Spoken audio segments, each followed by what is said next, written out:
यदि तुम्हारे घर के एक कमरे में आग लगी हो तो क्या तुम दूसरे कमरे में सो सकते हो? यदि तुम्हारे घर के एक कमरे में लाशें सड़ रही हो तो क्या तुम दूसरे कमरे में प्रार्थना कर सकते हो? यदि तुम्हारा जवाब हाँ है, मुझे तुमसे कुछ नहीं कहना है। प्रिय उपसभापति महोदय, बहुत बहुत धन्यवाद आपका। इस अवसर पर मैं महामहिम के अभिभाषण पर अपनी बातें अपने दल की ओर से रखने के लिए खड़ा हुआ हूं। सर, महामहिम के अभिभाषण की परिपाटी से हम सब वाकिफ हैं।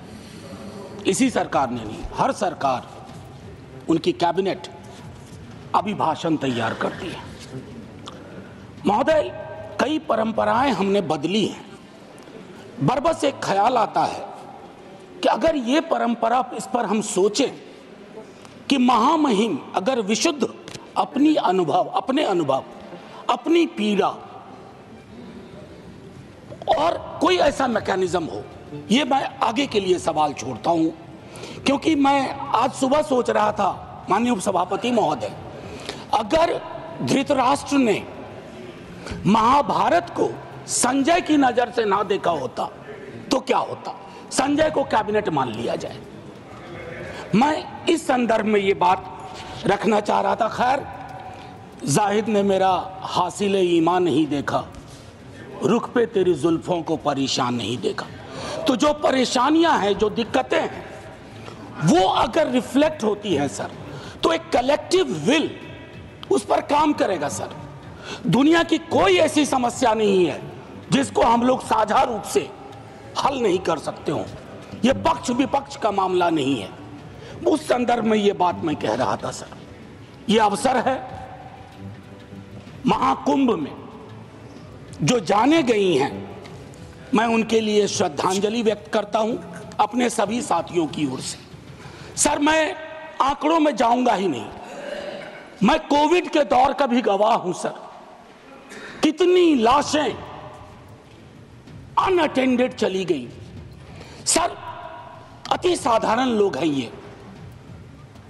जिंदगी में डिग्निटी चाहिए सर, संविधान भी कहता है, लेकिन मौत में उससे बड़ी डिग्निटी चाहिए।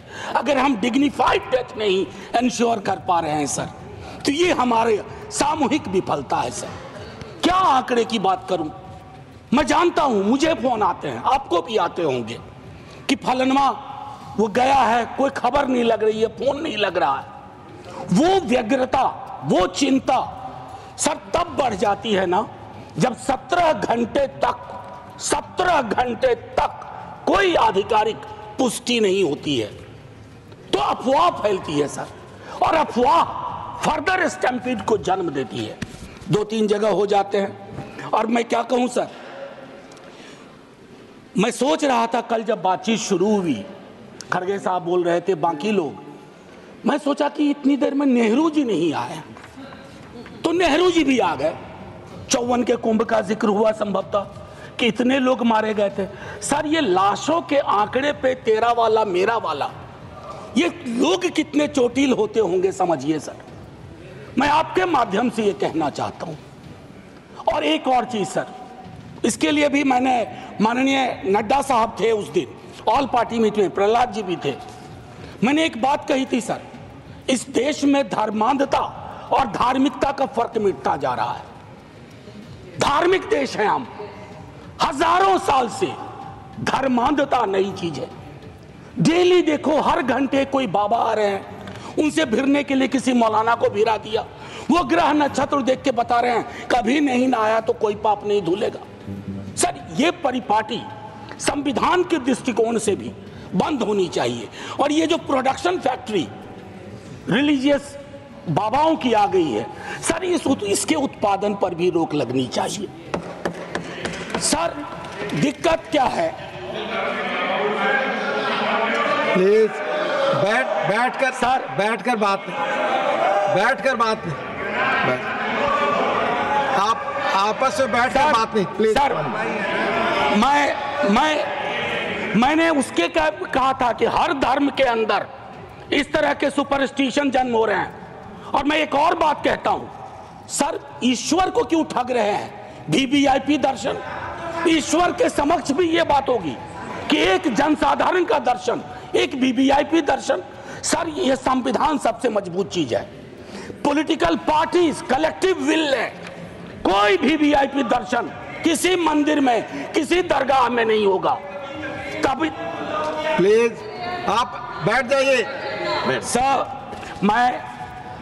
मैं सिर्फ इतना कहना चाहता हूं सर कि माननीय महामहिम ने एक बात रखी कि सरकार के निर्णयों से गरीब, मध्यम वर्ग, युवा, महिलाओं, किसानों को सर्वोच्च प्राथमिकता मिलती है। सर अगर ये सच होता तो मैं ये सवाल नहीं उठाता। आंकड़े तो हमें उपलब्ध ही नहीं हो पा रहे हैं सर, सेंसस ही नहीं हो रहा, तो बाकी छोड़ दीजिए। हम कास्ट सेंसस की बात करते हैं, यहाँ सेंसस का एलोकेशन ही देख करके चिंता में पड़ गए हैं कि आखिर कौन सी चिंता है। सर ये आंकड़े चिंता का विषय है सर। किसान प्राथमिकता में है और किसान से संवाद नहीं है। सर असल में एक बात एक कवि ने कही थी, सर आप मुझसे बेहतर जानते हैं, कि लोहे का स्वाद लोहार से ना पूछो, उस घोड़े से पूछो जिसके मुंह में लगाम लगी हुई है। ये हम पूछना भूल गए हैं। सर मैं एक महत्वपूर्ण मुद्दा जो मैंने ऑल पार्टी मीट में भी कहा था, आय की घोर असमानता, ये हमको आपको आने वाले वर्षों में और परेशान करेगी। बिलियनियर ज्यादा हो उससे विरोध नहीं है, लेकिन ये जो खाई बढ़ती जा रही है सर, वर्ग और जाति का ऐसा खेल हो गया है कि लोगों के बीच में डेप्रिवेशन इंडेक्स, मैं आंकड़ों की बात कर रहा हूं। No cross talk please. आमतौर पर आप झाजी चेयर की सर मैं सिर्फ ये कहना चाहता हूं, बेरोजगारी मैं जानता हूं सर, इसका इंस्टेंट सॉल्यूशन किसी के पास नहीं है। मैं ये कहूं कि नड्डा साहब की सरकार बैंडेड लगा देगी, नहीं सर वो नहीं होगा। लेकिन कलेक्टिव विल क्या है, ब्लूप्रिंट क्या है बेरोजगारी के लिए? उसके लिए पहली चीज होती है सर एक्नॉलेज इट, मानो कि बेरोजगारी है। डोंट कुक डेटा कुकिंग करेंगे, इतने को ऐसे रोजगार मिल गया, इतने वहां कुछ तल रहा है, इससे फर्क नहीं पड़ता सर। हर 3 युवा में 2 बेरोजगार है। और नतीजे में देखिए सर, एक हमारे यहाँ संस्था है बिहार में जो परीक्षाएं कंडक्ट करती हैं उच्च पदों की। सर उसका करिकुलम वाइटे कहता है कि बीते कुछ वर्षों में कोई भी परीक्षा बिना रिगिंग के नहीं हुई है, और अगर आप वहां जाकर के न्याय मांगो तो आप पे लाठी चार्ज होता है। तो युवाओं का कौन सा देश हम दे रहे हैं सर? एक ऐसा देश जिसमें वो अपनी मांगों के लिए सड़कों पे ना आए, और लेजिटिमेट मांग सर, कोई गलत मांग नहीं। सर मेरे रेलवे मिनिस्टर साहब के रेफरेंस से बहुत सारी ट्रेनों का जिक्र किया, वंदे भारत, अमृत भारत, नमो भारत, मुझे कोई गुरेज नहीं। नीरज भाई ने कल अच्छी एक बात कही थी, हम और नीरज भाई वैशाली एक्सप्रेस में एक बार मिले थे, ये बस्ती से चढ़े थे संभवतः, मैं सहरसा से था। सर मैं चाहूंगा कि वो जो पुरानी एक्सप्रेस और पैसेंजर ट्रेन हैं जो इस देश के 88-90% कैरेज को ले जाती है, लोगों को ले जाती है, उनकी क्या हालत, उनकी हालत अगर देख लें। और मैं तो कहूंगा माननीय रेल मंत्री जी से आपके माध्यम से औचक निरीक्षण करें, लेकिन भेष बदल के मुरेठा उरेठा बांध लें, दाढ़ी बढ़ा लें, ताकि लगे नहीं कि ये वही व्यक्ति हैं, और फिर देखें कि अद्यतन स्थिति क्या है सर। सर पेज नंबर 25 में माननीय महामहिम कहती हैं वामपंथी उग्रवाद से प्रभावित जिले कम हो रहे हैं, बड़ी खुशी की बात है। लेकिन एक दक्षिणपंथी उग्रवाद भी है, एक दक्षिणपंथी अतिवाद भी है, और जिसके अंदर संभावना होती है कि वो छद्म राष्ट्रवाद का रूप ले लेता है, उसके बारे में हम क्या सोच रहे हैं ये भी सर तय करना होगा। अन्यथा संविधान के मूल्य, ये सारी चीजें खारिज हो जाएंगी। सर पेज नंबर 27 पे पैरा 31 महामहिम कहती हैं 144 करोड़ आबादी के क्षेत्र हैं, भिन्न भिन्न राज्य हैं, भिन्न भिन्न आबादी में भिन्न भिन्न क्षेत्र हैं, भिन्न भिन्न भाषाएं हैं।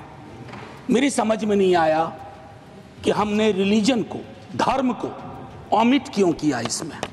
हम भिन्न भिन्न धर्म के भी देश हैं और ये हिंदुस्तान की खूबसूरती है, भारतवर्ष की खूबसूरती है कि दुनिया का कोई ऐसा धर्म नहीं है जो हमारे यहाँ ना हो और पारस्परिक मेल जोल का एक लंबा इतिहास रहा है। हम दुनिया को सीख दे सकते हैं, हम दुनिया को सीख दे सकते हैं कि let's learn from pluralism from us, peaceful coexistence. हालांकि हाल के दिनों में हमने वो लर्निंग का जो मॉड्यूल है उसको खराब कर दिया है।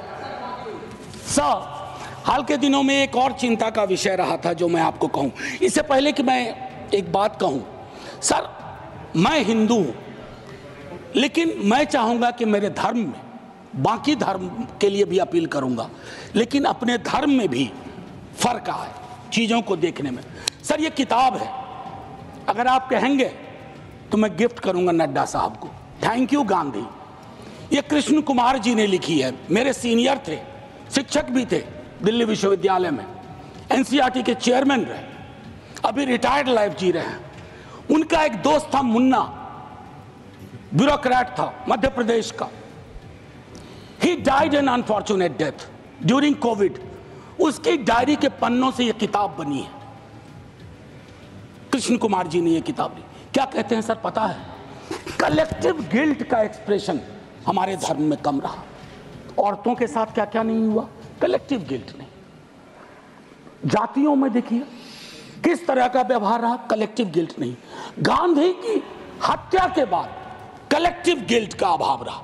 उस संदर्भ में यह किताब है। मैं ऐसे ही नहीं कह रहा हूं, मैं गिफ्ट करूंगा लिख करके माननीय नेता सदन को। बड़ा गडमड हो रहा है।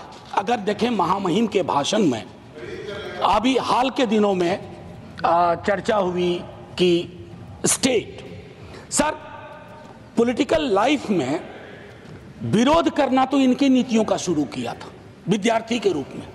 तो हम कहते थे Indian state oppressive state, Indian state down down, लेकिन हम फर्क जानते थे राज्य और राष्ट्र का। हाल के दिनों में एक बयान आया नेता प्रतिपक्ष का, उसके बाद शुरू हो गया कि राष्ट्र को कहा नहीं भाई। मैं एक पेपर पढ़ाता हूं एमए में, डिपार्टमेंट ऑफ सोशल वर्क में, दिल्ली यूनिवर्सिटी में। उसका नाम है state political economy and governance. उसका पहली यूनिट में कहता हूं there is a difference between nation comma state comma its government. हम तीनों डिस्टिंक्शन को ब्लर कर रहे हैं। मैं राष्ट्र की खूबसूरती के लिए अपने सरकार की आलोचना करूंगा, मैं राष्ट्र की बेहतरी के लिए अपने राज्य की आलोचना करूंगा, लेकिन मैं राष्ट्र के साथ मोहब्बत में हूं, इसलिए कर रहा हूं। इस डिस्टिंक्शन को खत्म ना किया जाए सर। एक चीज 2022 के अगस्त महीने में हमारे बिहार के मुख्यमंत्री जी की अंतरात्मा जागी, हम साथ आए। साथ आने सर कुछ फर्क पड़ा, 5 लाख नौकरियां मिली, युवाओं में जोश आया।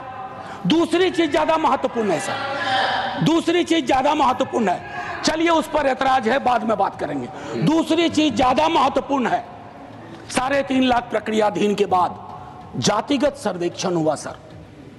प्रधानमंत्री जी तक वो डेटा है, हमारे नेता सदन के पास भी वो डेटा होगा, वित्त मंत्री साहिबा के पास वो डेटा है, लेकिन उस डेटा के आधार पर बजट क्यों नहीं बनता है? वो 9वीं अनुसूची में क्यों नहीं शामिल किया जाता? सिर्फ इसलिए कि क्रेडिट नेता प्रतिपक्ष तेजस्वी को मिल जाएगा। आरक्षण का प्रावधान बढ़ाने की बात तो सिर्फ इसलिए कि क्रेडिट आप ले लो, उनको क्रेडिट नहीं चाहिए, क्रेडिट का कॉपीराइट फ्री आप ले लो। लेकिन फिर उनकी अंतरात्मा अचानक सो गई सर। अब जब सो गई तो अब जाग नहीं रही है। एनीवे सर वो अलग मसला है सर। आप निजी टिप्पणी नहीं कर सकते सर, मैंने किसी का नाम भी नहीं लिया। आपने पहले नाम लिया, प्लीज हादी। मैंने नाम लिया था, नाम हटा दीजिए, कहिए मेरे मुख्यमंत्री। नहीं, ठीक है सर। सर इससे क्या होगा ना कि हकीकत भी समावेशी होगा। सर एक चीज जो मैं कहना चाह रहा था कि हाल के दिनों में अभी भी जब हम जिक्र कर रहे थे तो उसमें ये चीज कही कि जो मैंने कहा कि धर्म का जिक्र नहीं है, तो सर वक्त पे बहुत चर्चा हो रही है, इतनी कोशिश रहे, don't throw the baby with the bath water, बच्चे के गुसल के पानी के साथ बच्चा ना फेंक दीजिए। बस मैं इतना कहूंगा, 14-25 का उल्लंघन ना हो, आर्टिकल 14 और 25 का, इतना कहूंगा। और एक चीज सर और कह करके अपनी बात खत्म ही करूंगा। सर मैं दिल्ली विश्वविद्यालय में पढ़ाता हूं, अभी यूजीसी का ड्राफ्ट रेगुलेशन आया, यह भी मैंने ऑल पार्टी मीट में कही थी, हमारे दोनों माननीय मंत्री जी वहां थे, हाँ हमारे साथी लोग सब थे, इन्होंने भी रेज किया। सर ड्राफ्ट रेगुलेशन मैं चाहूंगा आप पढ़िए। सर ये विश्वविद्यालयों की मौत की इबारत है। It's going to be an obituary for the university system at it exist today. It's anti teacher, anti university and anti federalism, anti student. क्यों ये कह रहा हूं मैंने एक अंग्रेजी दैनिक में लेख लिखा इसके बारे में। सर विश्वविद्यालय का हूं, पीड़ा होती है, क्या बनाना चाह रहे हैं विश्वविद्यालय का? विश्वविद्यालय में विश्व शब्द महत्वपूर्ण है, वैश्विक, वर्ल्ड व्यू उसका क्या है, नैरो है या व्यापक है? अगर नैरो है तो फिर क्या जरूरत है? या कहीं ये प्लान तो नहीं है कि पूरी की पूरी शिक्षा की व्यवस्था हम निजी हाथों में सौंप दें, ताकि आपके तो स्कूल के नाम भी मैंने कई बार आपत्ति दर्ज की है, Eklavya model school. Sir Eklavya के नाम पर, एकलव्य को प्रताड़ित चरित्र मानता हूं, प्रताड़ित था वो, सिस्टम का पार्ट नहीं था। इसलिए सर मैं चाहता हूं कि पूरी व्यवस्था उस अनुसार से हमें देखनी चाहिए। सर एक चीज कहूंगा इसमें, अगर मैं 2-3 छोटी छोटी चीजें सर,